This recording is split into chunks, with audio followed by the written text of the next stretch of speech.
အားလုံးပဲမင်္ဂလာပါရှင်မင်းရွှေထန်နေကြိုဆိုလိုက်ပါတယ်ရှက်စီစာတစ်လုံးကိုစတင်တက်ဆင်အသုံးပြုတော့မယ်ဆိုလို့ရှိရင်ဘယ်လိုအသုံးပြုရမလဲဆိုတာကိုဗဟုသုတအနေနဲ့ပြပြပေးသွားမှာဖြစ်ပါတယ်ရှက်စီစာတစ်လုံးကိုစတင်တက်ဆင်အသုံးပြုတော့မယ်ဆိုရင်ဒီချက်လေးတွေကိုတော့သိထားတင်တယ်ပေါ့နော်တကယ်လို့မိတ်ဆွေတွေကရှက်စီစာတစ်လုံးကိုဝယ်ယူပြီးဆိုရင်ရှက်စီစာကိုအသုံးပြုမဲ့နေရာမှာနေရာတကျချပေးဖို့လိုပါတယ်ဒုတိယတစ်ချက်အနေနဲ့ကတော့ရှက်စီစာကိုအသုံးမပြုခင်မှာ၄နာရီတီစက်ကိုငြင်းငြင်းလေးထားပေးရမယ်ပေါ့နော်တကယ်လို့၄နာရီတီစက်ကိုငြင်းငြင်းလေးထားပြီးဆိုရင်တော့၄နာရီတီအထဲမှာဘာပစ္စည်းမှမထည့်ဘဲနဲ့စက်ကို၄နာရီတီမောင်းပေးရမှာဖြစ်ပါတယ်တကယ်လို့စက်ကိုမောင်းပြီးဆိုရင်တော့၄နာရီတီမောင်းပြီးရင်တော့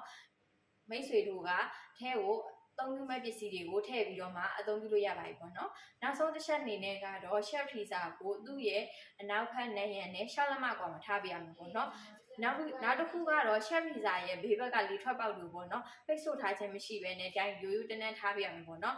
electron အခုပြပြပြီးသွားတာကတော့ chef pizza တစ်လုံးကိုစတင်တက်ဆင်အသုံးပြုရမယ်ဆိုရင်ဘယ်လိုအသုံးပြုရမလဲဆိုတာကိုဗဟုသုတအနေနဲ့ပြောပြသွားတာပဲဖြစ်ပါတယ် electronic နဲ့ generator တွေကိုတနေရာထဲမှာအမျိုးအစားစုံလင်စွာရွေးချယ်ဝယ်ယူဖို့မင်းရွှေထီကိုလိုင်းကဲစို့